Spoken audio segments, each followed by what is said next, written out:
لا إله إلا الله لا إله إلا الله لا إله إلا الله لا إله إلا الله لا إله إلا الله لا إله إلا الله لا إله إلا الله لا إله إلا الله لا إله إلا الله لا إله إلا الله لا إله إلا الله سيدنا محمد رسول الله صلى الله عليه وسلم. Okay. There's one slide I'm missing is about this gathering. It's called Being Muslim Together for those of you who haven't been here before. So the intention is like there's a lot to know, there's a lot to learn, there's a lot to like kind of that's a part of you as a Muslim. So just do it in a space where we can do it together. Like a lot of times we will cover topics from this book called Being Muslim, which is where the name comes from, and we like bring our baggage and we take things apart. I'm not a scholar. I've just I've studied over the years with people, and I continue to study now. So just work through these things together, both things like intellectually and emotionally. So we meet on the first and third Mondays of the month. This is a special occasion. So to put, so we'll just jump right in, inshallah. So today is the 27th of January. It also is, according to local moon sighting, the night of the 27th of Rajab. Okay, which generally speaking there's consensus that it is the night that the Prophet sallallahu alayhi wa alihi wa sahbihi wasallam went on something called the Isra and Mi'raj, the night journey and the heavenly ascent. Okay, but there's a context, right? So we sort of hear about these things, right? What is the context, right? Like, oh, he got on this mythical beast and he took a ride to Jerusalem and then all this stuff, and awesome, we got prayers. We hear that a lot, but there's really important context here that needs to be stated. So the year that this event occurs, Assalamu alaikum.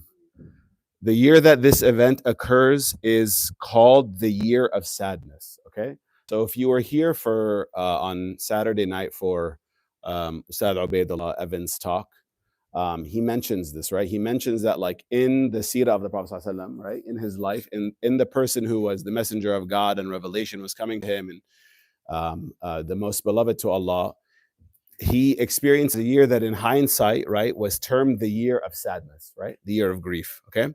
So there's a couple events that happen here. Okay. The first one is the death of his wife, Khadija al-Kubra, radiallahu anha wa ardaha. So this is a big deal. So for the 3 years preceding her death, the Quraysh, the tribe of Mecca, had imposed a boycott on the Banu Hashim. Okay. So for 3 years, people were eating leaves off of trees, and she was arguably if not she was definitely the wealthiest woman, I believe, but she was one of the wealthiest people in Mecca, and she exhausted all of her wealth caring for the Muslims during this boycott. Okay, but she was spiritual protection. In the sense that when the Prophet ﷺ received revelation, he ran to Khadija, right, and she's the one who helped him. Sort of, he goes to her and she says, you take care of the needy and the downtrodden, you protect your family ties, right? She was instrumental in those early years of Islam. Okay, and arguably their Islam does not flourish except that Allah had put her there as a means for the Muslim community. So that was his spiritual protection now gone. Then soon thereafter, his uncle Abu Talib, who was incredibly important to him, right? One, he's his physical protector, right? Like Abu Talib was the leader of the Banu Hashim. And as the leader of the Banu Hashim, and as Allah kind of, he really helps us understand, he had the ability and exercised this ability to essentially tell people, if you put a finger on my nephew, right? Abu Talib is the uncle of the Prophet Muhammad sallallahu alaihi wasallam. If you put a finger on him, there will be problems, right? And regardless of whether or not the Banu Hashim were like the strongest tribe of the tribes of Quraysh, it still ends up being a brawl, right? And a brawl that in those days, if you're part of Banu Hashim, you're part of the fight, right? So it's a big deal. So when Abu Talib dies, then things start to get really sticky for the Muslims, right? The reality of the Prophet ﷺ being assassinated now is present. Like before it wasn't really an option. Again, because of this, like the the chain reaction was going to be problematic. But now that is gone. All right. And he's lacking both his, as I mentioned, spiritual and his physical protection. So the Quraysh, the disbelievers, the of Mecca start to really come at the Prophet ﷺ and his followers. Okay, so the Prophet decides to leave Mecca to go to a city that's sort of up in the mountains near Mecca. It's called Ta'if. And he goes there hoping, you know what, this isn't working out for me so well in Mecca. Let me go to Ta'if. Maybe I can, you know, maybe I can convince them to sort of protect us or make this a place that's safe for us. Many of you probably know the story. For those of you who don't, I'll make it quick. They run him out of the city, physically run him out of the city. And during that process, they're pelting him with stones and cursing him, okay? And he ends up in like an orchard somewhere, and he makes a dua that's well known. He says, he sits there and he says, "O God, unto thee do I complain my weakness, of my helplessness and of my loneliness before men. O most merciful of the merciful, thou art Lord of the weak, and thou art my Lord. Into whose hands will you entrust me? Unto some far off stranger who will ill treat me, or unto a foe who you have given power against me? I care not as long as you are not angry with me. But your favoring help, that were for me the broader way, and but sorry, it's in like old English and I'm trying to translate it as I read. Thy favoring help, that were for me the broader way and the wider scope. I take refuge in the light of thy countenance, whereby all darknesses are illuminated, and the things of this world and the next are rightly ordered. Lest thou make descend thine anger upon me, or lest thy wrath beset me. Yet it is thine to reproach until thou art well pleased. There is no power and no might except through you." This is Martin Lings's amazing Sirah book called Muhammad, based on the earliest sources. He was an old Englishman, so makes sense why. So this is the context. I hate to say that the Prophet was humiliated by Ta'if, because who is Ta'if and who is the Prophet Muhammad Sallallahu Alaihi Wasallam? But he's ran out of the city. He's lacking any help, and he finds himself sort of. It is in these situations that one realizes there's only Allah, right? So this is the context, okay? So is Ali still here? No. So Allah in the Quran at the beginning of the 17th chapter starts by saying, أعوذ بالله من الشيطان الرجيم. سبحان الذي أسرى بعبده من المسجد الحرام إلى المسجد الأقصى الذي باركنا حوله لنريه من آياتنا إنه هو السميع البصير. Allah says, how gloriously exalted beyond ken or compare is he who took his slave of a night from the sacred mosque to the farthest mosque, that we have bounteously blessed everything around, so we might show him something of our momentous signs. Verily, he is the all-hearing, the all-seeing. Okay, the Isra is mentioned specifically in the Quran. Therefore, its belief is obligatory. The second part of this, the ascension through the heavens, is mentioned arguably sort of in Yarhamikallah, is mentioned in not directly, right? So, but this is mentioned directly in the Quran. So this is the first ayah of the 17th chapter. Okay. So I'm just going to jump in. This is the book that we're covering. This is it's called The Prophet's Night Journey and Heavenly Ascent. It is back in publication. It wasn't many years ago, and it is a translation of this. The author Sayyid Muhammad ibn Alawi Maliki is like was in the 20th century sort of like the final or one of the only major traditional scholars in Mecca. He was like he was the scholar, like the traditional scholar of in Mecca, and he was a muhaddith, and he traveled, incredibly well known. So he compiled all these hadiths because they're kind of scattered. There's this one says this and this one says, he just put them into a story, which is nice, right? So you can read it actually like a story, which is inshallah what we'll do tonight. And so he starts immediately. I'm gonna read most of it. At any point, you can. This is how we do things here. We'll stop. We'll ask. If there's questions, if you need something to be clarified, I am going to read like 70% of it. Some things, because of the age of the crowd, I knew my kids were coming. I'm not going to mention everything. So, like I said, this book is available. I think it's. I mean, I read it at least on these times, and I've always wanted to do this. So bear with me. You're the guinea pigs of this this experience. Allah. Bismillah, alhamdulillah, wassalatu wassalamu ala rasulullah. As the Prophet ﷺ was in Al-Hijr at the house. So Al-Hijr, there's the Kaaba, and then on one side of it, Bismillah, one side of it is this half moon shaped wall, right?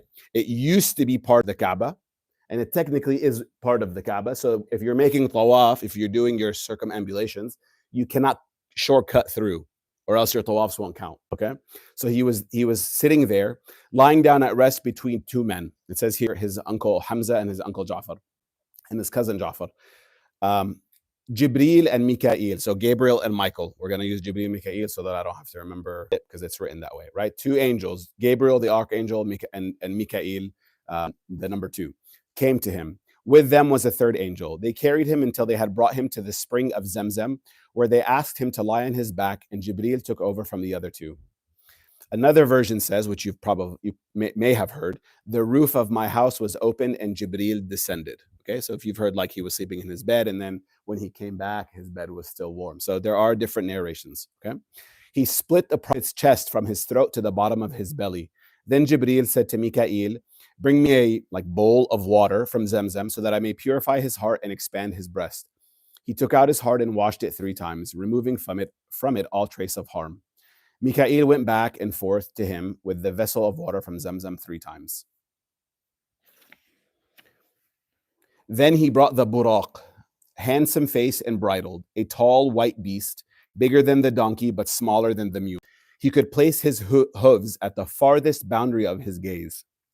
That's like the Pegasus. I mean, this is what I think of, right? Like we all kind of grew up with this mythical beast, right? White wings. Whenever he faced a mountain, his hind legs, and actually I'll say this after. He had long ears. Whenever he faced a mountain, whenever he ascended a mountain, his hind legs would extend, and whenever he went downhill, his front legs would extend. He had 2 wings on his thighs, which lent strength to his legs. I assume that it must have been this, right? Because as he says here, the other prophets used to mount buraq before. It is the beast of Ibrahim, which he used to mount whenever he traveled to the sacred house. I assume this is where this comes in, like in mythology. This is my assumption. This is not a point of belief, but I can see how things in reality shape our mythology. Okay. He bucked when the Prophet ﷺ came to him. Jibreel put his hand on his mane and said, "Are you not ashamed, O Buraq? By Allah, none has mounted you in all creation dearer to Allah than he." Hearing this, he was so ashamed that he sweated until he became soaked, and he stood still, so the Prophet Muhammad mounted him. Okay. Jibreel departed, so now they're on the Buraq and they're traveling to Jerusalem, Al-Bayt al-Maqdis. He placed himself on the right of the Prophet while Mikael was on his left. Okay. If there are details that come up that I don't read, I don't likely know the answer. I just don't. Like, I'm just in the book. If there's something, it's there. It might be in the footnotes, but but you can ask. But I'm just little just heads up. The one holding his stirrup was Jibreel, and the one holding the reins of the Buraq was Mikael. They traveled until they reached a land filled with date palms.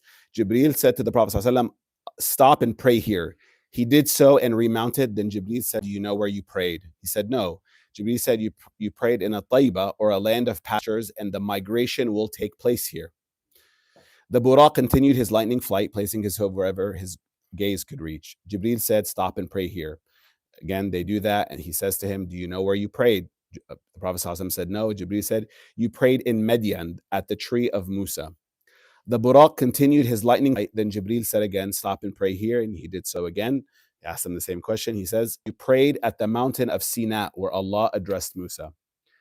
Then he reached a land where the palaces of Asham, which is like greater Syria, which could be, Syria, Lebanon, Palestine, okay, became visible to him. Jibreel said, "Stop and pray here." He did so again. When he asked him, he said, "Do you know where you prayed?" He said, "No." Jibreel said, "You prayed in Bethlehem, where Isa ibn Maryam was born." As the Prophet ﷺ was traveling mounted on the Buraq, he saw a devil from the jinn who was trying to get near him, holding a firebrand. Everywhere the Prophet turned, he would see him. Jibreel said to him, "Shall I teach you words which if you say them, his firebrand will go out and he will fall dead?" The Prophet ﷺ said, "Yes." Jibreel said, the reason this book is useful, it has the transliteration and the dua is here, probably useful to learn. I'm not a fan of jinn stories, so I should just learn this one. But it's here. It's not very long. At the Prophet ﷺ recited the dua, and then at this, the devil fell dead on his face, and his firebrand went out. They traveled until they reached a people who sowed in a day and reaped in a day. Every time they reaped their harvest, their harvest would be replenished as before. The Prophet said, "O Jibreel, what is this?" He said, "These are the mujahidun, those who strive in the path of Allah the Exalted. Every good deed of theirs is multiplied for them 700 times, and whatever they spend returns multiplied." The Prophet ﷺ then noticed a fragrant wind and said, "O Jibreel, what is this sweet scent?" "This is the scent of the lady who combed the hair of Fir'aun's daughter and that of her children. As she combed the hair of Fir'aun's daughter, the comb fell and she said, Bismillah, ta'isa Fir'aun. In the name of Allah, perish Fir'aun. Whereupon Fir'aun's daughter said, do you have a Lord other than my father? She said, yes. Fir'aun's daughter said, shall I tell my father? She said, yes. She told him and he summoned her and said, do you have a Lord other than me? She replied, yes, my Lord, and your Lord is Allah. This woman had 2 sons and a husband. Fir'aun summoned them and he began to entice the woman and her husband to give up their religion, but they refused. He said, then I shall have you killed. She said, please bury us all together in a single grave if you kill us. He replied, granted, and it is your right to ask us. He then ordered that a huge cow made of copper be filled with boiling liquid and that she and her children be thrown into it. The children were taken and thrown in one after the other. The second and youngest was still an infant, a nursing infant. When they took him, he said, mother, fall and do not tarry, for verily you are on the right. Then she was thrown in with her children. Ibn Abbas said, 4 spoke from the cradle as they were still infants. This child, Yusuf's witness, the Prophet Yusuf, at that time when he was accused, Jurayj's companion, which there's a footnote here, I don't know what that is, and Isa ibn Maryam. Then, let's see, I'm trying to think. Then he saw people who wore loincloths on their fronts and on their backs. They were roaming the camels and sheep roam about. So you gotta realize the Prophet is seeing, it's hard to this is sometimes hard to fathom, right? Like the Prophet is seeing and experiencing things in a dimension that I cannot explain, right? And I don't I believe that generally speaking, especially this part of the process, we would say is physical, right? So, but you have to realize Allah can do whatever Allah wants. He's not bound by you guys' expectations of time and space, okay? So he's seeing there's a lot, he sees a lot, okay? So, how and are these in chronological order and in time and space? Just throw that out. They were eating thistles and zaqum, the fruit of a tree that grows in hell and whose fruit resembles the head of devils, as well as white hot coals and stones of hellfire. He said, who are these, O Jibreel? He replied, these are the ones who did not meet the obligation of paying their zakat from which they possessed, while Allah never withheld anything from them. Okay. The Prophet ﷺ saw a man swimming in a river of blood, and he was being struck in his mouth with rocks, and then which he then swallowed. The Prophet ﷺ asked, what is this, O Jibreel? He replied, this is what happens to those who eat usury. May Allah protect us. Then he saw a man who had gathered a stack of wood which he could not carry, yet he was adding more to it. He said, what is this, O Jibreel? He said, this is a man from your community who gets people's trusts when he cannot fulfill them, yet he insists on carrying them. He then saw people whose tongues and lips were being sliced with metal knives. Every time they were sliced, they would return to their original state to be sliced again without respite.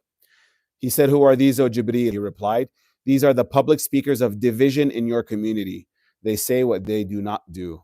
Allah protect us from being like these people. Then he passed by people who had copper nails with which they scratched their own faces and chests. He asked, who are these people, O Jibreel? He replied, these are the ones who ate the flesh of people and tarnished their reputations. Then he saw a small hole with a huge bull coming out of it. The bull began to try entering the hole again and was unable. The Prophet ﷺ said, what is this, O Jibreel? He replied, this is the one in your community who tells an enormity. Then he feels remorse to have spoken it, but is unable to get back. The Prophet ﷺ saw the Antichrist, the Dajjal, in his actual likeness. He saw him with his own eyes, not a dream. It was said to him, O Messenger of Allah, how was he when you saw him? He replied, mammoth-sized, extremely pale and white, and one of his eyes is protuberant, as if it were a twinkling star. His hair is like the branches of a tree. He resembles Abdul Uzza ibn Tan. Kind of rough being that guy. The Prophet, a little bit of just comic relief, forgive me. The Prophet ﷺ saw a pearl-like white column which the angels were carrying. He said, "What is this you are carrying?" They replied, the pillar of Islam. We have been ordered to place it in Ash-Sham. As the Prophet ﷺ was traveling, he heard someone calling him from his right. Muhammad, look at me, I want to ask you something. The Prophet did not respond. Jibreel had said, had you responded, your community would have followed Judaism. The Prophet was traveling again and heard someone calling from his left. He did not respond. When he asked Jibreel, Jibreel said, this is the herald of the Christians. If you had answered him, your community would have followed Christianity. The Prophet continued traveling and passed by a woman with bare arms decked with every female ornament Allah had created. He said, Muhammad, look at me, I need to ask you something. But he did not look at her. And he asked Jibreel, who is this? He replied, this is the dunya, the world, right? The material world. If you had answered her, your community would have preferred the world to the hereafter. As the Prophet ﷺ traveled on, he passed by an old man who was some distance away from his path, saying, come hither, O Muhammad. But Jibreel said, nay, go on, O Muhammad. As in, don't stop, continue. The Prophet ﷺ went on and then said, who was this, O Jibreel? He replied, this was Allah's enemy, Iblis. The devil. He wanted you to incline towards him. He went on and passed by an old woman on the roadside who said, oh Muhammad, look at me, I need to ask you something. He did not respond. Asks Jibreel again, who says, the world has as much left to live as the remaining lifetime of this old woman. The Prophet ﷺ then passed by Musa, the Prophet Musa alayhi salam, as he was praying in his grave at a place of red sand hills. You can go here, by the way. If you travel from like Jerusalem, West Bank, to like the border with Jordan, like toward Jericho, there are signs that have a masjid where Prophet Musa is purportedly buried, and people do go there, and there's a masjid there. The Prophet ﷺ, he was tall with long brown complexion, similar to one of the Shanu'a, the Yemeni men of pure lineage and manly virtue. He was saying with a loud voice, you have honored him and preferred him. Then the Prophet ﷺ greeted him and he returned his greeting. Musa said, who is this with you, O Jibreel? He replied, this is Ahmad. Now the Prophet ﷺ's name on earth, his earthly name, Muhammad. His name in the heavens is Ahmad. Okay? Musa said, welcome to the Arabian prophet who acted perfectly with his community. And he made an invocation for blessing on his behalf. Then he said, for those of you who know the story, should ring a bell. He said, ask ease for your community. They continued traveling and the Prophet ﷺ said, oh Jibreel, who is this? He replied, this was Musa ibn Imran. The Prophet asked, who was he reprimanding? So when he asked, you have honored him and preferred him. Musa was speaking to Allah. So the Prophet asked Jibreel, who was Musa reprimanding? He said he was reprimanding his Lord. The Prophet ﷺ said he reprimands his Lord and raises his voice against his Lord. Jibreel said, Allah the Exalted well knows Musa's bluntness. SubhanAllah. He passed by, we all have hope. He passed by a large tree whose fruit seemed like a thornless berry. Under it, an old man was resting with his dependents. There were lamps and a great light could be seen. The Prophet ﷺ said, who is this, O Jibreel? He replied, your father, Ibrahim. The Prophet greeted him and Ibrahim returned his greeting and said, who is this with you, O Jibreel? He said, this is your son Ahmad.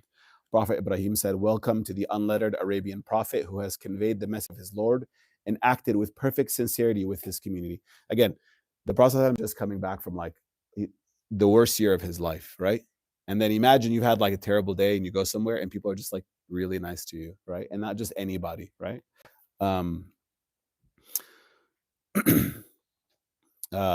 Oh, my son, you are going to meet your Lord tonight, and your community is the last and weakest of all communities. Therefore, if you are able to have your need fulfilled concerning your community or most of it, be sure to do it. Then he invoked for goodness on his behalf. They continued traveling until they reached the valley that is in the city, that is the hallowed house, Bayt al-Maqdis. When lo and behold, the hellfire was shown to them like a carpet unfolded. The companion said, O Messenger of Allah, what did it look like? He replied, like cinders. He continued traveling until he reached the city of the hallowed house and he entered it by its southern gate. He dismounted the buraq and tied it at the gate of the mosque, using the ring by which the prophets tied it before him. This wall is there, but inaccessible to the Muslims, unfortunately. One narration states that Jibreel came to the rock and placed his fingers in it, piercing it. Then he tied the buraq using the spot he had hollowed out. The Prophet ﷺ entered the mosque from a gate through which the sun and the moon could be seen when they set. He prayed 2 cycles of prayer and did not tarry long before a large throng of people had gathered. The Prophet ﷺ recognized all the prophets, some standing in prayer, some bowing, some prostrating. Then a caller called out to the prayer, and the final call to prayer was made. They rose and stood in lines, waiting for the one who would lead them. Jibreel took the hand of the Prophet ﷺ and brought him forward. He led them in 2 cycles of prayer. It's interesting because I think, as is made, it's a subtle point, but the Prophet ﷺ did not himself, right, push himself, right? Jibreel put him there. I wrote skip. Okay.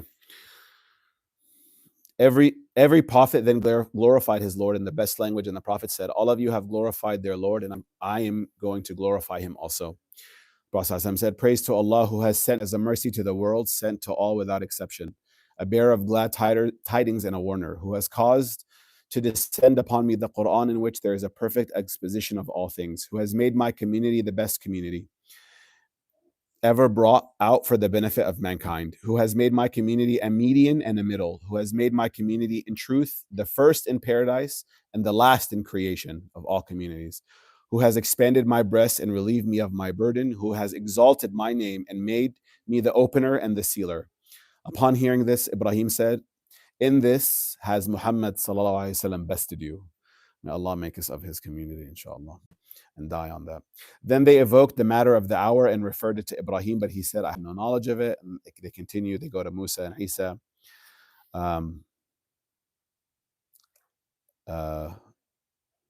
As for the Isa said, as for the time when it shall befall, no one knows it except Allah. This is what my Lord has assured me.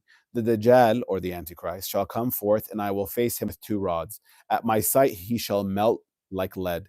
Allah shall cause his destruction as soon as he sees me. It will be so that the very stones will say, O Muslim, behind me, y'all know why I paused. O Muslim, behind me hides a disbeliever. Therefore come and deal with him. And Allah shall cause them all to die. Okay? I mean, we believe what we believe. Okay, and then there's some discussion about Ya'juj and Ma'juj. Okay, so I'm going to pause because we're about to go into, we're in Isra.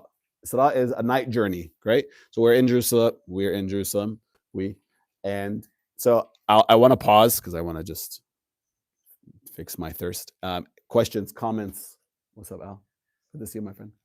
Mashal Aqsa at this time is, to my knowledge, it's like it's a junkyard, basically used by the Christians, to my knowledge, correct? Is that what this was? I don't know. There's clearly something there where they're, and you know, the temple was destroyed by the Romans, like during the time of in 70 AD, right? So what is there? I'm not sure, but there's something there because they enter upon a place where they pray. The prophets pray. Could that thing though be what we mentioned earlier, where it's like there's this parallel of it's the physical world, but it's also. That's a great point. Yeah, that's a great point. I mean, but by the time the Muslims, I mean, the second caliph is the one that kind of conquers Jerusalem, right? So there's something there clearly. Like he's very careful entering upon the Temple Mount, right? Where, so what's there? That's a great question. I don't know. Now I'm curious. The majority of this is through compilations of hadith in Isra. All of this is. Majority, the only ayah you shared was about the Isra. One ayah? From the Isra, yes, I believe so. Now there are parts in the Quran which I think allude to certain things. Like I think it's in Surah An-Najm. Somebody can remind me from, but that is like Allah's meeting, the Prophet's meeting with Allah. But this is all from hadiths collected. Yeah. And I think it would have highlighted what was an ayah. Yep. Anything else? Shall we continue upwards? Bismillah. The Prophet ﷺ then felt the greatest thirst that he had ever felt, whereupon Jibreel brought him a vessel of wine and a vessel of milk. He chose the latter. Jibreel said, you have chosen fitrah, the natural disposition. Had you chosen to drink the wine, your community would have strayed from the right way, and none but a few of them would have followed you. Then the Prophet ﷺ was brought the ladder by which the spirits of the children of Adam ascend. Creation never saw a more beautiful object. It had alternate stairs of silver and gold and came down from the highest and amplest garden of paradise, Jannat al-Firdaus. It was encrusted with pearls and surrounded with angels on its right and left. The Prophet ﷺ began his ascent with Jibreel until they reached one of the gates of the nearest heaven called Bab al-Hafadha. There an angel stood guard named Ismail, who is the custodian of the nearest heaven.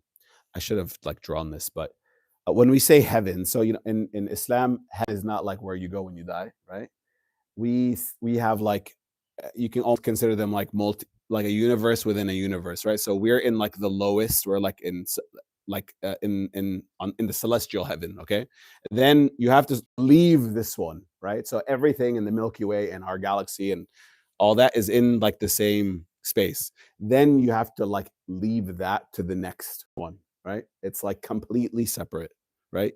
We're not, so when we say heaven here, we are talking about 7 layers of within this creation, right? Or we talk about entering paradise, right? So the Muslims use this word because we say sama, right? Like we say sama ad-dunya, right? The sky of the heavens, or the celestial heavens. And then there's the first and second and third. These are considered heavens, but we're not talking about paradise here. Okay. He inhabits the wind. He never ascended to the heaven nor ascended to earth except on the day that the Prophet ﷺ died. Peace and blessings be upon him. In front of him stood 70,000 angels, each angel commanding an army of 70,000 more, which puts you at 5 billion. Jibreel was asked for the gate to be opened. Someone said, "Who is this Jibreel who is with you, Muhammad? Has he been sent for?" "Yes." "Welcome to him from his family. May Allah grant him a long life, a brother and deputy, and what an excellent brother and deputy, what an excellent visit this is." So I'm going to skip this for all the next 7 interaction doormen. The gate was open. When they came in, they saw Adam, alayhi salam, the father of humanity, just as he was on the very day Allah created him in his complete form. The spirits of the prophets and of his faithful offspring were being shown to him, whereupon he would say, "A goodly spirit and a goodly soul, put it in the highest, aliyin." Then the spirits of his disbelieving offspring were shown to him, and he would say, "A foul spirit and a foul soul, put it in the lowest layer of hell, in Sijjin." The Prophet ﷺ saw on Adam's right great dark masses and a gate exuding a fragrant smell, and on his left great dark masses and a gate exuding a foul putrid smell. Whenever Adam looked to his right, he would smile and be happy, and when he looked to his left, he would be sad and weep. The Prophet greeted him, and Adam returned his greeting and said, "Welcome to the righteous son and the righteous prophet." The Prophet said, "Who is?" Replied, "This is your father Adam, and the dark throngs are the souls of his children." Skip. Okay, no, skip, check mark. The Prophet ﷺ saw, sorry guys, I wanted to make sure we finished. The Prophet saw a great deal of people gathered around a table spread in which was set grilled meat of the best kind one had ever seen. Near the table there was some carrion decaying, like roadkill or dead animals, decaying, or yeah. The people were coming to the carrion to eat from it, and they were leaving the grilled meat untouched. The Prophet ﷺ asked, "Who are they, O Jibreel?" He replied, "The adulterers. They make lawful what Allah has made unlawful, and they abandon what Allah has made lawful for them." Then the Prophet went on for a little while. He saw groups of people who had bellies as large as houses, and there were snakes in them, which could be seen through their skins. Every time one of those people stood up, he would fall again, and he would say, "Oh Allah, don't make the hour of judgment rise yet." Then they meet the people of Fir'aun on the road, and the latter trampled them underfoot. The Prophet said, "I heard them clamoring to Allah. Who are these people?" Jibreel said, "They are those of your community who eat up usury. They cannot stand up except in the manner of those who shaitan touches with possession." Skip if kids. Okay. Then the Prophet went on for a little while. He saw groups of people I think we kind of read something like this before. Okay, no. Their mouths were being pried open and they would be stoned. One version says a rock from hellfire was placed in their mouths and then it would come out again from their posteriors. The Prophet ﷺ said, "I heard them clamoring to Allah. Who are they?" He said, They are those of your community who eat up the property of orphans and commit injustice. They are eating nothing but a fire for their bellies, and they shall be roasted in it."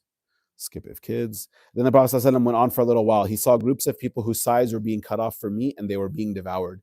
They were being told, eat just as you used to eat the flesh of your brother. The Prophet ﷺ said, who are these? Jibreel said, they are the slanderers of your community who bring shame to others. Then the Prophet continued for a little while, and he found the consumers of usury and of the property of orphans. Okay. Then they ascended to the second heaven. Again, they meet the angel who guards the door. Gate was open, and when they came in, they saw the sons of the two sisters, Isa ibn Maryam and Yahya ibn Zakaria.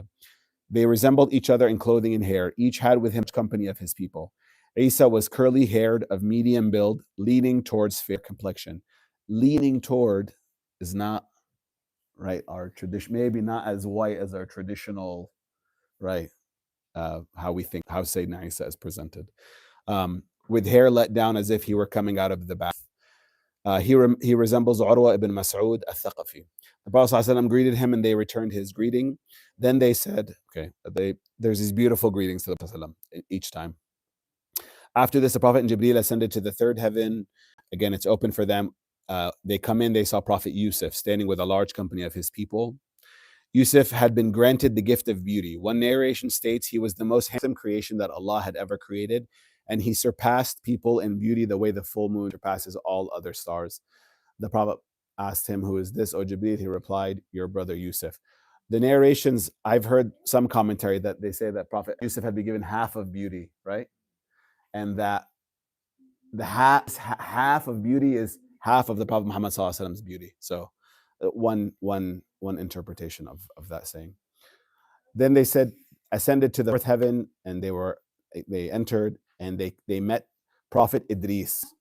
Allah exalted him to a lofty place, which is the only thing we have in the Quran about Prophet Idris. It says Allah raised him to a high place. Okay, there are stories from Israeliyat, from like the Jews and the Christians that are used to give commentary on that. But so he meets Idris. The Prophet ﷺ greeted him, and he returns his greeting. They then ascended to the fifth heaven, where they met Harun, Aaron, the brother of Musa. Half his beard was white and the other half black. It almost reached his navel due to its length. And surrounding him were a company of children of Israel, the Banu Israel, listening to him as he was telling them a story. The Prophet asked him who he was, and Jibreel said, this is the man beloved amongst his people, Harun ibn Imran. They then entered the sixth heaven. Then he saw a huge dark mass that was covering the firmament. He said, what is this throng? He was told, this is Musa and his people. Now raise your head and look. He raised his head and saw another huge dark mass that was covering the firmament from every direction he looked. He was told, this is your community. And besides these, there are 70,000 of them that will enter paradise without giving account. May Allah make us of those people, please.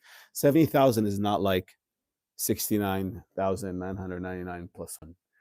It's 70,000 when like the biggest number you engaged with in 600 AD when the Prophet was alive was like the biggest number you could think of, right? So it's not, as a child, I used to be like, okay, if this person, then plus this, like, there's no way I'm making this list, right? So it just means a lot of people, okay? As they went in, the Prophet ﷺ saw Musa ibn Imran, a tall man with brown complexion, similar as what was mentioned earlier. With abundant hair. If he had two shirts on him, still his hair would exceed them. So if you have kids and you tell them don't grow your hair out, it is sort of contradictory to the sunnah of the vast majority of the prophets you hear about. Like all the prophets, Isa, Musa, Harun, the Prophet Muhammad like had hair to his. So just keep that in mind.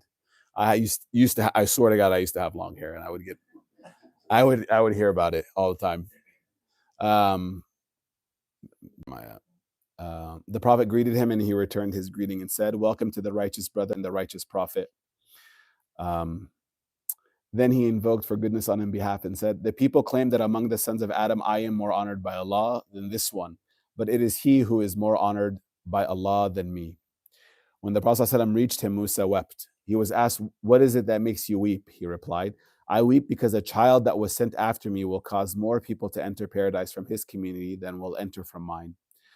The Banu Israel claim that among the children of Adam, I am the most honored by Allah, but here is one man among the children of Adam who has come after me in the world while I am in the next world and is more honored. If he were only by himself, I would not mind, but he has his community with him. So if you're ever like, you've talked about this here. Allah says, or we're told, Muslims, the Prophet ﷺ told us, do not say, I'm better than this prophet and the prophet, right? Like, don't try to go to people and be like, my prophet is better than your prophet. We don't say that, right? But Prophet Musa here is telling us who's our leader. Nothing more than that is needed. Okay. They ascended to the seventh heaven. The gate was open. The Prophet saw Ibrahim, the friend, sitting at the gate of paradise on a throne of gold, the back of which was leaning against the inhabited house. It's called Al-Bayt Al-Ma'mur, which there's a description of it, so I won't do it now. With him were a company of his people. The Prophet ﷺ greeted him, and he replied to the greeting, saying, "Welcome to the righteous son and righteous prophet." Then Ibrahim said, "Order your community to increase their seedlings of paradise, for its soil is excellent and its land is plentiful." The Prophet ﷺ said, "What are the seedlings of paradise?" He replied. Sayyidina Ibrahim replied, "It is la hawla wa la quwwata illa billah al-ali al-azim.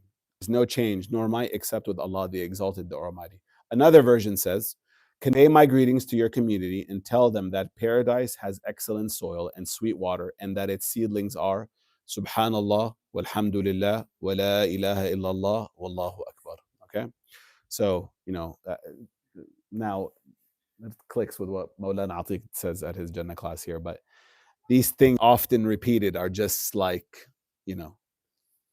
have you a nice little couple acres in Jannah. May Allah make us of these people, Ya Rab. Right? These are called the Subhanallah, alhamdulillah, wa la ilaha illallah. It's called Al-Baqiyat As-Salihat. So if you see in the Quran, this is what it's referring to, or one thing it refers to. With Ibrahim were sitting a company of people with pristine faces similar to the whiteness of a blank page, and next to them were people with something in their faces. The latter stood and entered a river in which they bathed. Then they came out having purified some of their hue. Then they entered another river and bathed, having come out purified some more. Then they entered a third river and bathed and purified themselves, and their hue became like that of their companions. They came back and sat next to them. The Prophet said, "O Jibreel, who are these? Who are those with white faces and those who had something in their hues?"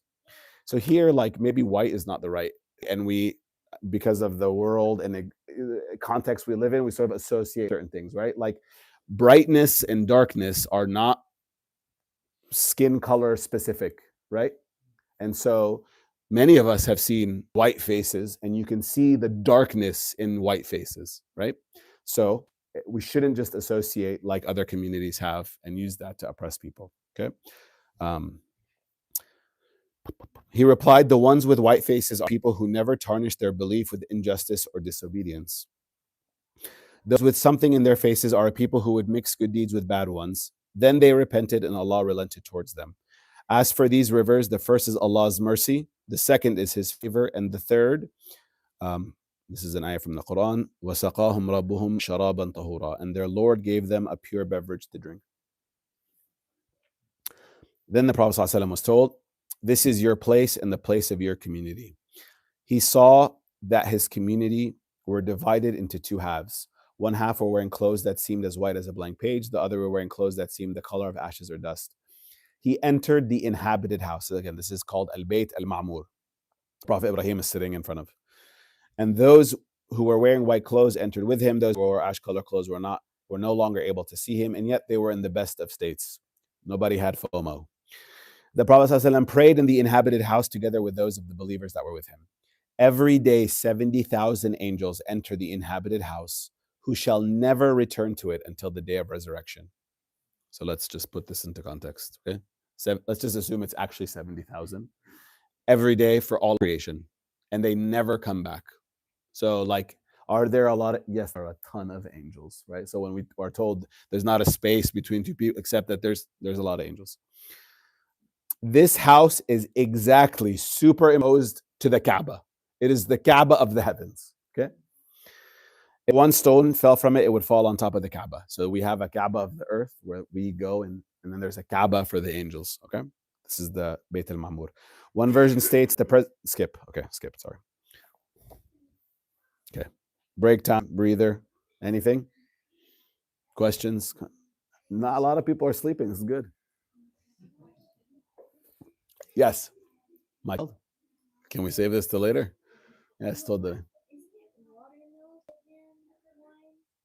There's different ways of hada. The ones what he there's it's coming. It's coming. You might maybe what you're talking about is coming. Shall I continue? 8 o'clock. You say it was to be a part of the 70,000. So 70,000. What are you talking? The angels. The first 70 are the ones. There's a large number of the ummah of the Prophet ﷺ will enter paradise like the side door, no questions, and they will get to take people with them. So have a lot of friends. It's a reason to have be good to a lot of people. One of them might be your VIP ticket to Jannah without questions. Okay, the lote tree in paradise. All right, so we're getting to like the what are they? The climax, I suppose, is one way to put it. Okay, then the Prophet ﷺ was raised up to the lote tree of the farthest limit. Okay, it's called Sidratul Muntaha. Okay, so this is the limit of created knowledge. Okay, there ends whatever ascends from the earth before it is seized, and whatever descends from above before it is seized. Okay, it is. I feel like I should read the footnote on that just to. Everyone's like, what? No, that's a very long foot. Okay. It is a tree from the base of which issue rivers whose water is never brackish, and rivers of milk whose taste does not change after it is drunk, and rivers of wine which brings only pleasure to those who drink it, and rivers of purified honey. Someone on his mount could travel under its shade for 70 years and still not come out of it. Okay? So again, you could drive your car for 70 years and be in the shade of this tree. Okay? The lotus fruit that grows on it resembles like clay pots of Hijar, some place near Medina. Its leaves are shaped the ears of the elephant. Each leaf could wrap up this community entirely. One version says that one of its leaves could wrap up all creatures or all of creation. On top of each leaf, there was an angel who covered it with colors which cannot be described. Whenever he covered it by Allah's order, it would change. One version says it would turn into sapphire and chrysolite, the beauty of which is impossible for anyone to praise according to its merits. On it alighted moss of gold. From the base of the tree issued 4 more rivers, 2 hidden rivers and 2 visible ones. The Prophet asked, "What are these, O Jibreel?" He replied, "As for the hidden ones, they are the 2 rivers of paradise. The visible ones are the Nile and the Euphrates." Another version says, at the base of the tree ran a source called Salsabil. From it issued 2 rivers. One is the Kawthar. Okay, Inna a'tainaka al-Kawthar. Right, the Kawthar. Saw it flowing impetuously, roaring at the speed of arrows. Near it were pavilions, tents of pearl, sapphire, and chrysolite. On top of which nested green birds more delicate than any you have ever seen. On its banks were vessels of gold and silver. It ran over pebbles made of sapphire and emerald. Its water was whiter than milk. So there's a Jannah class that happens here. And the last time Maulana Atiq from Dar al-Qasim was teaching, he said, like, you can go camping on the side of these rivers. And this is the tents are made of pearl, right? So this is what this is referring to. The Prophet took one of the vessels and scooped some water and drank. It was sweeter than honey and more fragrant than musk.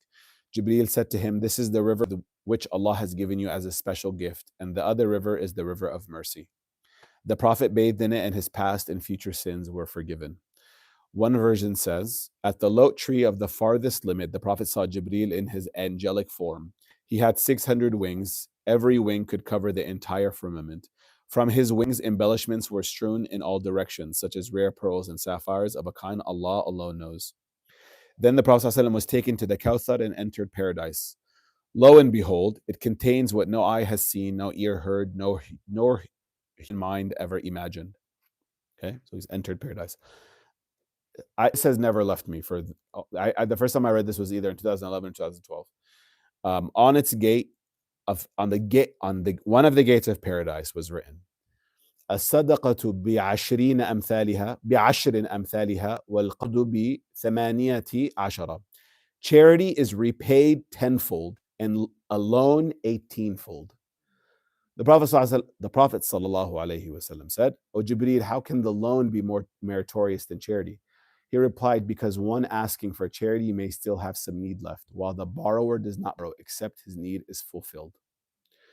The Prophet ﷺ continued to travel until he reached rivers of milk. Skip. Okay. The Prophet ﷺ then saw the Kawthar, and on its banks were domes of hollowed pearl. It says, the soil of its banks was extremely fragrant musk. Then the fire was shown to him. In it, he saw Allah's wrath and his punishment and sanction. Were rocks and iron to be thrown into it, the fire would consume them completely. In it were a people who were eating carrion. The Prophet said, who are these people, O Jibreel? He replied, those who ate the flesh of people, those who backbite and speak of people. Then the Prophet ﷺ saw Malik. Not this Malik. Where do you go? He's outside. Okay, there's a kid here named Malik. Then the Prophet saw Malik, the custodian of the fire. He had a grim figure whose face expressed anger. The Prophet greeted him first. Then the gates of the fire were closed as he stood outside, and he was raised up beyond the lote tree of the farthest limit. And a cloud concealed him from everything else, and Jibreel stayed back. Okay.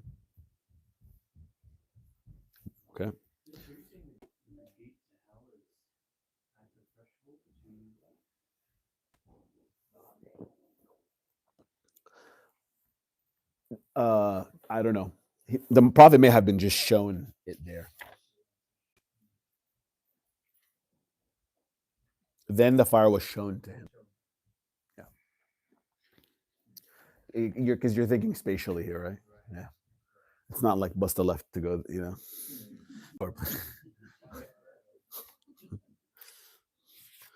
All right. So this is like what, this is what the story, right? This is what sets Sayyid al-Khalq separate from the rest of creation, right? Or one of the reasons. Okay, so a few things I didn't mention before. So tonight, according to the moon cycle, is the night that this occurred. 1, 2. I think one of the reasons Muslims for all of the history of Islam have had such why Jerusalem, right, Palestine in extension, has always been so important for the Muslims is this, right? We have a deep, deep connection to Jerusalem because of this, right? Because of what we get from this event and etc. Okay, so I just want to kind of put that, and then something else that another timely thing, and wish I would have remembered before it. I can't find my phone. Before Salah ad-Din Ayyubi liberated Jerusalem from the Crusaders in 1187, it was under the control of the Crusaders for 90 years, I think, 1099, 1187. And over Masjid al-Aqsa was this giant cross, and the Muslims didn't pray in it for 90 years, right? For those 90 years. It's kind of a big deal, right? Like we are impatient, right? We want, like, I called my congressman was in Palestine liberated, right? Like this is how we engage with the world, because we're used to getting things like immediately, right? We mentioned this like when we have gathered before, like you and I have more power almost than like kings used to have, because you and I, Sister Noor, if you want something right now, you're just gonna open Amazon on your phone, and tomorrow morning you're gonna have it. That's unreal. It's unreal, right? So because of that, we've become Muslims didn't pray in Masjid al-Aqsa for 90 years, right? So Salah ad-Din Ayyubi, he wins the Battle of Hattin, which leads to the liberation. He waited until the 27th of Rajab to walk in and open Jerusalem back to Muslims. I mean, I was like, I saw that, I was like, oh, that's amazing. And then I was like, there's got to be another cool thing that happened in Muslim history on 27th. It's like those two things. I mean, and for him, it was important. It's not, that was a very staged thing. He's like, I'm walking back into the place where the Prophet ﷺ went on his heavenly ascent on that day. It's amazing, right? So again, this connection is not, it's not just like, oh, my Arab friends think Jerusalem and Palestine is important. It's as important for us. Layla. Ya Rab. The divine meeting. The prophet has been cloaked in like a cloud, right? So now we're getting into lots of there's a lot to read about this, and there's lots of different interpretations regarding this. Okay, so the prophet was taken up to a point where he heard the scratching of the pens writing the divine decree. He saw a man. So for reference, because again, we assume there's no reason to act like, oh, of course everybody knows everything. There are two sort of like creations, right? The first creations that were made are a pen, right? And a tablet, right? And I guess it kind of makes more sense now. Like this tablet is a thing you write on, right, with a pen. So this pen is what writes the divine decree, and the divine decree is all recorded in this tablet. Okay, the Prophet ﷺ is hearing this. That's where he is. Okay,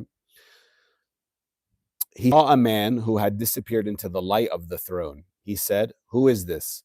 Is this an angel?" It was said to him, "No." He said, "Is it a prophet?" Again, the answer was no. Jibril is not with him, by the way. Jibril cannot join this point, right? Jibril is the angel of revelation. He's the archangel. He's the greatest angel of them all.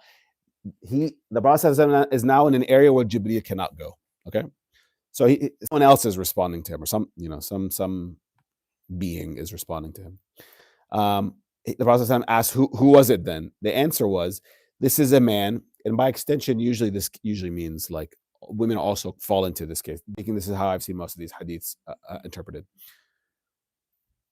This is a man whose tongue was moist with Allah's remembrance in the world, and his heart was attached to the mosques, and he never incurred the curse of his father and his mother. Got it? Then the Prophet, they're never going to sit here again. All right, and the rest of it. It's funny. Was it Abdullah? Somebody was teaching before, and they're like, a lot of times we're like, "Oh, kids, be good to your parents." Like, I still have parents, right? Many of us old like here still have parents. We also that hasn't been lifted from us, right? Sometimes we forget that. Then the Prophet sallallahu alaihi wasallam saw his Lord, the most glorious, the exalted, and he fell prostrate. At that time, his Lord spoke to him and said, "O Muhammad," he replied, "twice at your service, O Lord." Allah said, "Ask." The Prophet ﷺ said, "You have taken to yourself Ibrahim as an intimate friend, and you have given him an immense kingdom. You have spoken to Musa directly, and have given Dawood an immense kingdom, and softened iron and subjected the mountains to him. You have given Sulaiman an immense kingdom, and subjected the jinn and men and the devils to him, as well as the winds, and you have given him a kingdom the like of which no one may have after him. You have taught Isa the Torah and the Injil," the Bible, the New Testament, "and made him heal those born blind and the lepers, and raise up the dead with your permission. And you have protected him and his mother from the cursed devil, so that the devil had no path by which to harm them." Allah said, subhanAllah, like Allah kind of just stops him and says, "And I have taken you to myself as my beloved and intimate friend, Habiban wa Khalila." The narrator said, "It is written in the Torah, Habibullah, Allah's beloved." Allah continued, "I have sent you for all without exception, a bearer of glad tidings and a warner. I have expanded your breast for you and relieved you of your burden and exalted your name, as I am not mentioned except you are mentioned with me. I have made your community the best community ever brought out for the benefit of mankind. I have made your community a mean and a middle. I have made your community in truth the first and the last. In truth, the first and the last of all communities. I have made the public address, al-khutbah, impermissible for your community unless they first witness that you are my servant and messenger. I have placed certain people in your community," it says here, "with evangels for hearts," which the footnotes say repositories of Allah's book, people who memorize the Quran. "I have made you the first prophet created and the last one sent and the first one heard in my court. I have given you 7 of the oft repeated, which I gave to no other prophet before you." This is referring to Surah Al-Fatiha. "I have given you the last verses of Surah Al-Baqarah," the last 2 verses, "which constitute a treasure from under my throne, which I gave to no other prophet before you." These are the 2 ayahs that start with Amana Rasulu bima unzila ilayhi. Everybody should memorize them. "I have given you Al-Kawthar. I have given you 8 lots: Islam, immigration, jihad, charity, fasting Ramadan, ordering good and forbidding evil. And the day I created the heavens and the earth, I made obligatory upon you and your community 50 prayers.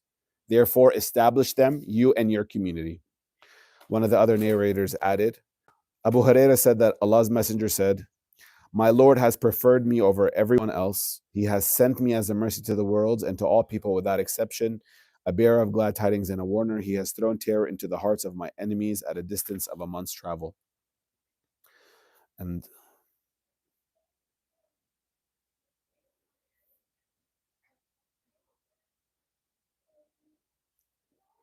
okay, because I wanted to see my okay.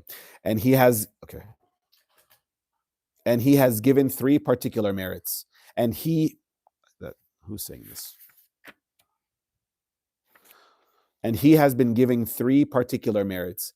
The Prophet ﷺ is the master of the messengers, Sayyid al-Mursaleen, the leader of the God-wary, Imam al-Muttaqeen, and the chief of those with signs of light on their faces and limbs, Qa'id al-Ghur al-Muhajjalin. One narration says the Prophet ﷺ was given the 5 daily prayers and the last verses of Surah Al-Baqarah for his sake. Whoever of his community does not associate anything with Allah is forgiven even the mortal sins. Then the cloud that cloaked him was dispelled, and Jibreel took him by the hand and sped away with him until he reached Ibrahim, who did not say anything. The Prophet reached Musa, who asked, "What did you do, O Muhammad? What obligations did your Lord impose upon you and your community?" He replied, "He imposed 50 prayers every day and night on me and my community." Musa said, "Return to your Lord and ask him to lighten your burden and that of your community, for in truth your community will not be able to carry it. Verily, I myself have experienced people's dispositions before you. I tested the children of Israel and took the greatest pains to hold them to something easier than this. But they were too weak to carry it and they abandoned it. Those of your community are even weaker in their bodies and constitutions and in their hearts, their sight, and their hearing." The Prophet turned to Jibreel to consult him. The latter indicated to him, yes, if he wished, then he could return. The Prophet sped back until he reached the tree, and the cloud cloaked him, and he fell prostrate. Then he said, "My Lord, make lighter the burden of my community, for verily they are the weakest of all communities." Allah replied, "I have removed 5 prayers from their obligation." So he goes back to Sayyidina Musa, says the same thing. Then he returns. The Prophet did not cease to go back and forth between Musa and his Lord, while Allah each time reduced it by 5 prayers until Allah said, "O Muhammad." The Prophet said, "Twice at your service, O Lord." Allah said, "Let them be 5 prayers every day and night, and let every prayer count as 10. That makes 50 prayers. This word of mine shall not be changed, nor shall my book be abrogated. Let whoever is about to perform a good deed, even if he does not ultimately do it, receive the reward of doing it, while if he does do it, he shall receive it tenfold. Let whoever is about to commit a bad deed, and he does not do it, let not anything be written against him, while if he does it, let one misdeed be written against him." Then the cloud was dispelled. The Prophet returned to Musa and told him, "He has removed 5 prayers from my obligation." He replied, "Go back to your Lord and ask him to make it less. For in truth, your community," the Prophet ﷺ said, "I have gone back again to my Lord until I feel too shy before him. Rather, I accept and submit." At this, a herald called out, "I have decreed my obligation and have reduced the burden of my servants." Musa then said to the Prophet, return back down in the name of Allah," which makes me think like the herald was kind of telling Musa, like, just leave it alone, Musa. It's done. The descent. Okay, are we good? Oh my God. Quick question. I thought I heard Yes. read that Prophet was the first created and the last sent. What was that? Was there an explanation of what that? Yeah, so there is a hadith that says that the Prophet was a prophet while Adam was between clay. What is it? Trying to remember. Between like, come on, Yasmin, jump in. Between water and between clay and light, something like this. So yes, the not physically, right? The Prophet was not created physically before Adam, but you could say everything for the Prophet was created for the Prophet, right? Like everything happened so that the Prophet ﷺ. But what is this interpretation of the Prophet was a prophet before Adam was even like clay? That's a great question. Like I have not, but have not dived into it, right? So whether that means the reality, light of the Prophet, like his, you know, do you have something?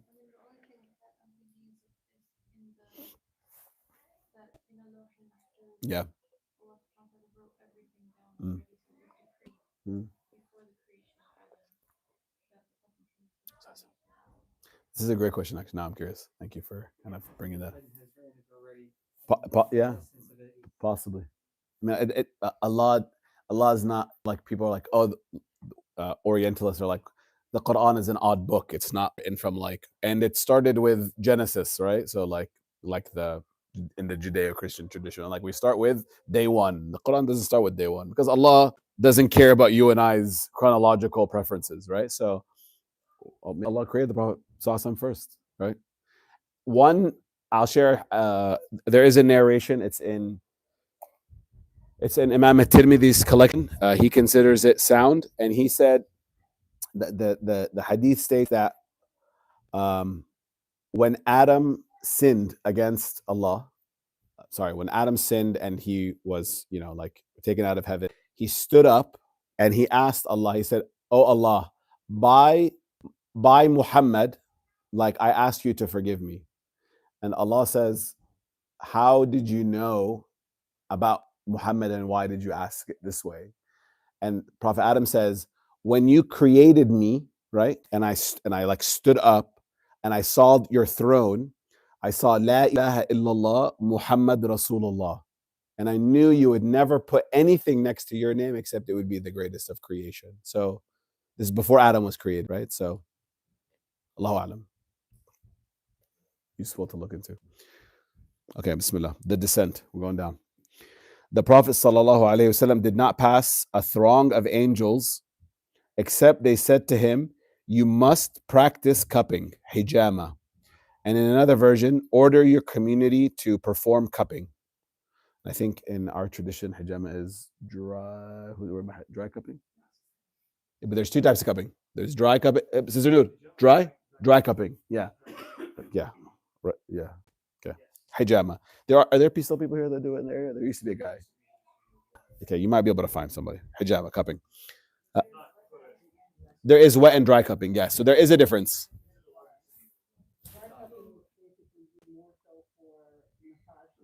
Okay. Is that where it actually takes out?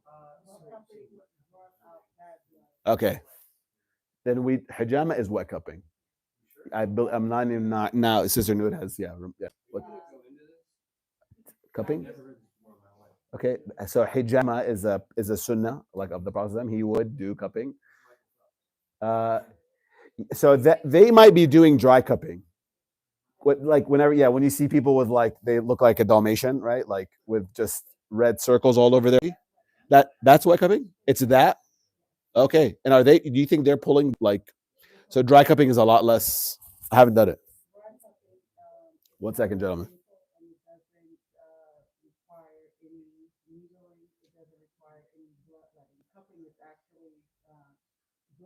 Right. You're pulling stuff out, physically pulling stuff out. Right.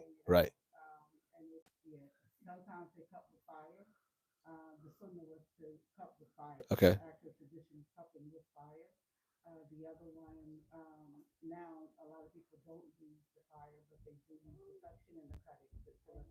Okay.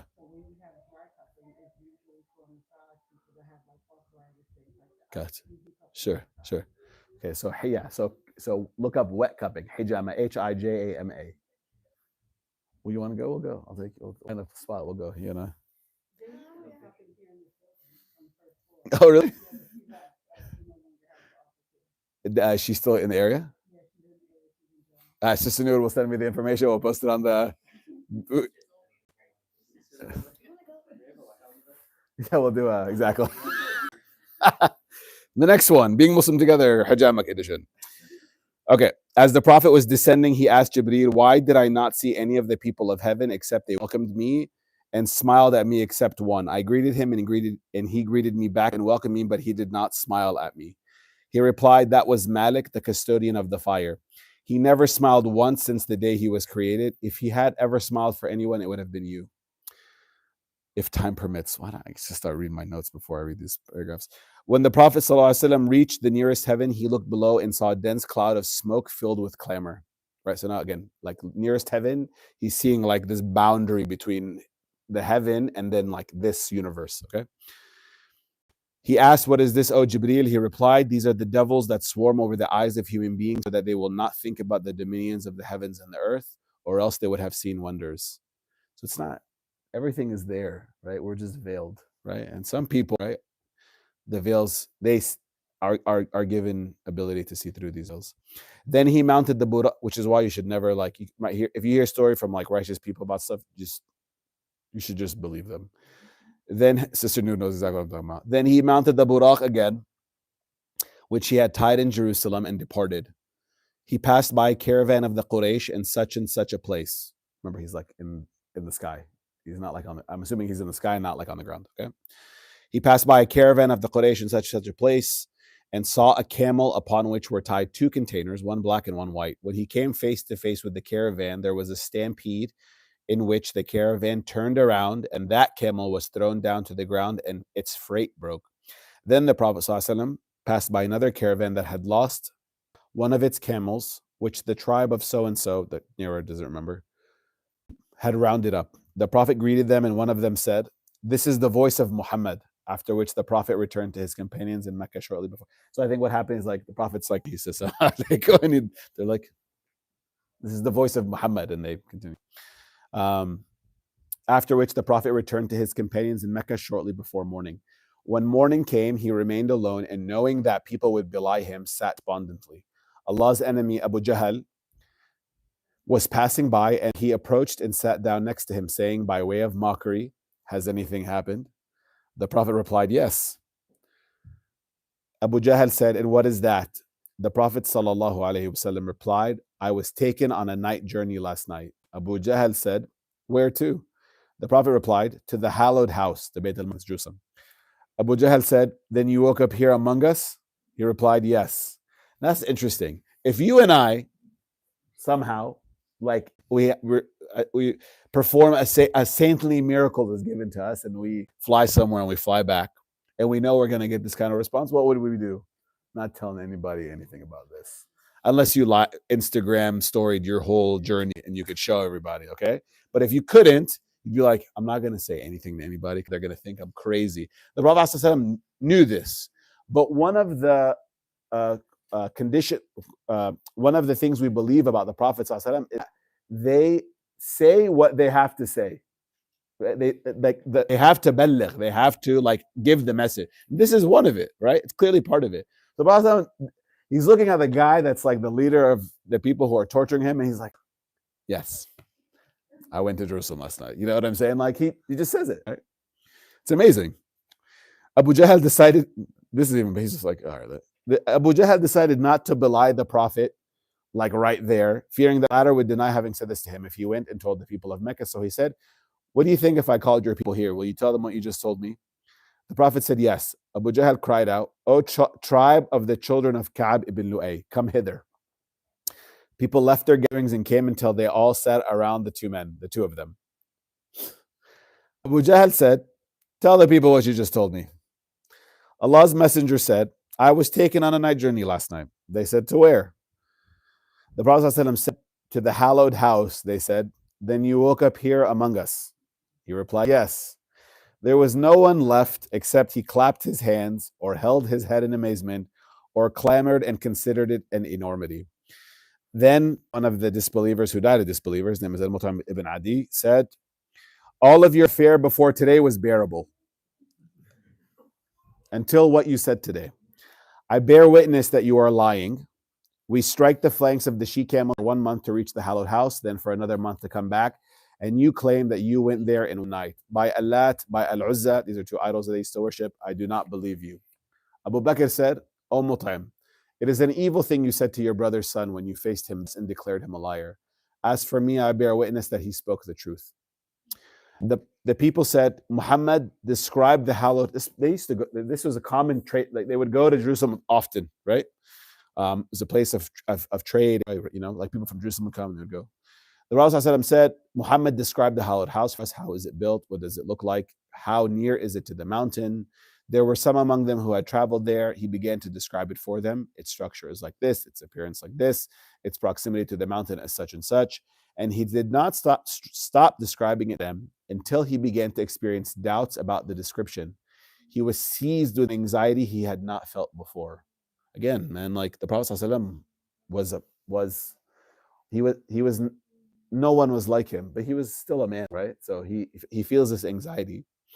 Whereupon was brought to the mosque itself in Jerusalem on the spot and saw it in front. This is a miracle of the Prophet. So I forgot to say this. I started reading this book called Crusade and Jihad by like a well-known, his name is he's passed away, his name is William Polk. And in the introduction, he says something that I found fascinating to me, because it was like, man, you studied Islam 50 years. But he said, the Prophet Muhammad SAW never had miracles, right? This is, by the most basic reading of the Sirah, just nonsense, right? It's absolute nonsense. We can spend like time on that. But one of them is the Prophet ﷺ standing there here, and he's like transformed as if he's standing in Jerusalem now, okay? So that he can continue to describe. Whereupon he was brought to the mosque itself and saw it in front of him. He was placed outside the gate of Aqil. Then the people said, how many gates does the mosque have? He had not counted them before. So there must be something there, like a masjid, place of prayer.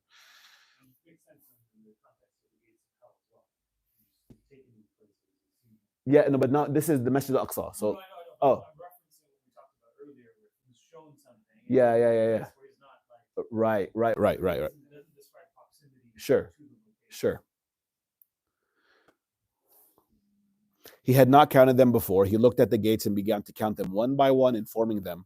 All the while, Abu Bakr was saying, you have spoken the truth. You have spoken the truth. I bear witness that you are the messenger of Allah. The people said, for the description then, by Allah, he is correct. They turned to Abu Bakr and said, but do you believe what he said, that he went last night to the hallowed house and came back before morning? He replied, yes, and I do believe him regarding what is farther than that, or more, more was greater than that. I believe that the news of heaven he brings, whether in the space of a morning or in that of an evening journey. Like, again, this for us is important, right? Like, if we believe that that Muhammad ﷺ is the messenger of Allah, and he receives revelation from Allah through an angel, what is a man going to somewhere in the night, right? And Abu Bakr just laid it on him. Because of this, Abu Bakr was named As-Siddiq, the trusting and the truthful, right? So if you've ever been curious why Abu Bakr has this name, this is one reason, right? Then they said, oh, Muhammad, tell us about our caravans, right? Again, they're trying to catch him. They said, fine, tell us. He replied, I saw the caravan of the tribe of so-and-so. As I was coming back, they had lost one of their camels and were searching for it everywhere. I reached their mounts and there was no one with them. I found a water bottle, a container, and I drank from it. Then I reached the caravan of the tribe of so-and-so in such and such a place. I saw a red camel carrying one black container and one white one. When I came face to face with the caravan there was a stampede and that camel fell and its freight broke. Then I reached the caravan of the tribe and so-and-so. It was headed by a grayish camel on which was a black hair cloth and two blackish containers. And here are the three caravans about to reach you from the mountain pass. They said, when will they arrive? He replied, on the 4th day of the week. On that day, the Quraysh came out expecting the caravans. The day passed and they did not arrive. The Prophet ﷺ made dua, made an invocation to Allah, and the day was extended one more hour, during which the sun stood still and the caravans arrived. They went to meet the riders and asked them, did you lose a camel? They said, yes. They asked the second caravan, did one red camel of yours shatter her freight? They said, yes. They asked the first caravan, did anyone lose a water container? One man said, I did. By Allah, I had prepared it, but none of us drank it, nor was it spilled on the ground. At this, they accused the Prophet of sorcery and said, Al-Walid spoke the truth. Then Allah revealed the verse. This is from Surah Al-Isra, ayah 60. We appoint not the vision which we showed you, but as a test for mankind. The author says the account is finished with praise to Allah, and by His grace, may Allah send blessings and utmost abundant greetings upon our Master Muhammad ﷺ and his family and companions. And praise belongs to Allah, the Lord of the worlds. Alhamdulillahi Rabbil Alameen. Ayah 35, not bad. You made it. A miracle. We're stuck. Alhamdulillah. Anybody learn anything new today?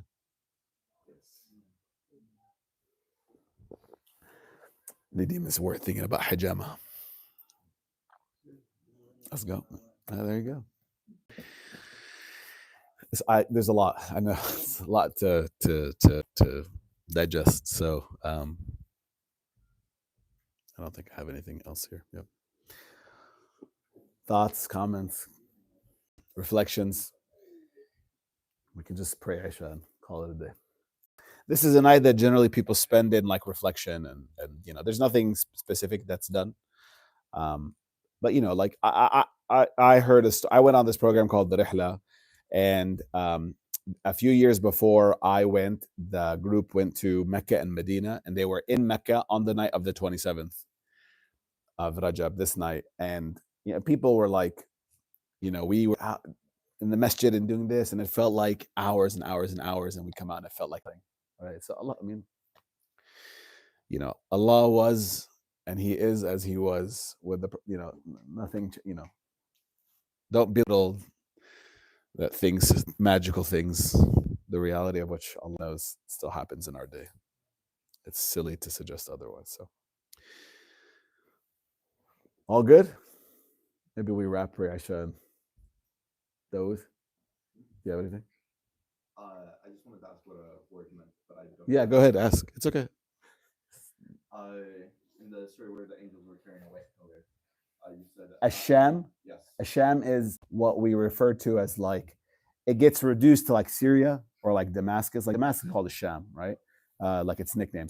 But Asham is like greater Syria, covers like Syria, Palestine, Lebanon, Jordan. This whole region is called Asham.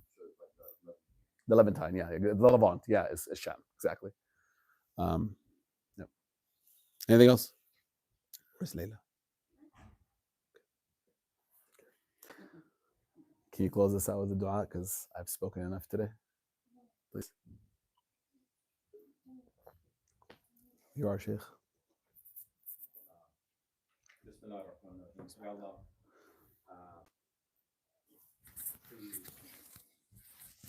bless us to draw nearer to you. Please bless everyone in this gathering. If anyone's struggling with any kind of physical illness, please send them your healing. If anyone's struggling with any emotional pain, please heal them. Please let us see that everything is from you. Let us see your hand before, during, and after the ups and downs we go through. Please give us patience. Please bring us together again to gather and benefit from the beautiful programming that happens here. And please bring us again together in the garden with your prophet at his pool. Ameen.